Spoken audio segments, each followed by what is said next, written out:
അഗ്നിപഥ് പദ്ധതിയിൽ ഘടനാപരമായ മാറ്റത്തിന് കേന്ദ്ര സർക്കാർ ആലോചിക്കുന്നുവെന്ന് വാർത്ത. വിമർശനങ്ങൾ ഒഴിവാക്കാൻ പരിഷ്കരണങ്ങൾ നടപ്പാക്കും.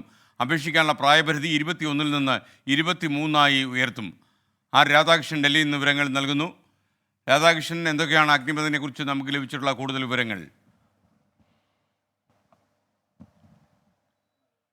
ഈ അഗ്നിപഥ് പദ്ധതി BJP അവർ വലിയ രീതിയിലൊരു നേട്ടമെന്ന് ഉയർത്തിക്കാട്ടുമ്പോഴും BJPയുടെ ഇപ്പോഴത്തെ രാഷ്ട്രീയ സ്ഥിതി വെച്ചിട്ട് ഘടകകക്ഷിയായിട്ടുള്ള JDU അടക്കമുള്ള പാർട്ടികൾ ഈ അഗ്നിപഥുമായി ബന്ധപ്പെട്ട അവരുടെ ചില ആശങ്കകൾ അറിയിച്ചിട്ടുണ്ട്. അതിലൊന്ന് ഈ പ്രായപരിധി സംബന്ധിച്ചാണ്, രണ്ടാമത്തത് ഈ കാലപരിധി സംബന്ധിച്ചിട്ടുള്ളതാണ്. ഇതടക്കമുള്ള വിഷയങ്ങളിൽ ഒരു അനുഭാവപൂർണമായിട്ടുള്ള സമീപനം സ്വീകരിച്ചുകൊണ്ട് ഈ പദ്ധതി പരിഷ്കരിക്കാൻ വേണ്ടിയിട്ടുള്ള ശ്രമമാണ് ഇപ്പോൾ കേന്ദ്ര സർക്കാരിൻ്റെ ഭാഗത്ത് നിന്ന് ഉണ്ടാകുന്നത്. മുൻപ് പലതവണയും വ്യത്യസ്ത സൈനിക വിഭാഗങ്ങൾ ഈ അഗ്നിപഥ് പരിഷ്കരണവുമായി ബന്ധപ്പെട്ട ചില നിർദ്ദേശങ്ങളൊക്കെ നൽകിയിരുന്നു.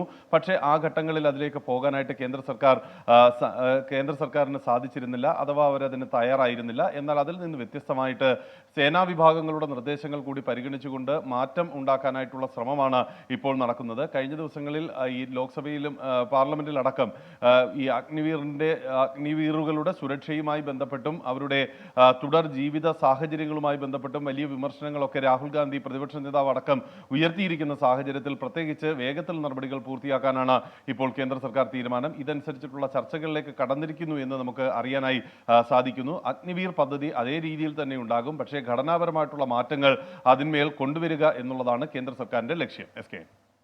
Okay, thank you. വളരെ പ്രധാനപ്പെട്ട ഒരു കാര്യം ദൃശ്യ ദേവദാസ് പറയുന്നു, നെല്ലിൻ്റെ വില 3 മാസമായിട്ട് കിട്ടിയിട്ടില്ല, അതുകൂടി കൊടുക്കണം. വലിയ സങ്കടത്തിലാണ് കർഷകർ എന്ന് പറയുന്നു. കർഷകരുടെ കാര്യമൊക്കെ നമ്മൾ ആദ്യത്തെ മുൻഗണനാ ക്രമത്തിൽ തന്നെ കാര്യങ്ങൾ ചെയ്യേണ്ടതാണ്. സംസ്ഥാന സർക്കാരിൻ്റെ ശ്രദ്ധയിൽ ഈ കാര്യം ഞങ്ങൾ ഒന്നുകൂടി കൊണ്ടുവരികയാണ്. സുകുമാരൻ KK പറഞ്ഞ് കോടറാട്ടുകുന്ന് മടപ്പറമ്പിൽ പുണ്യപുരാതനമായ ഒരു ശിവക്ഷേത്രമുണ്ട്, അതിനടുത്ത് വരെ പോയിട്ട് ആ ക്ഷേത്രത്തിലേക്ക് പോയില്ല എന്നാണ് അദ്ദേഹം പറയുന്നത്.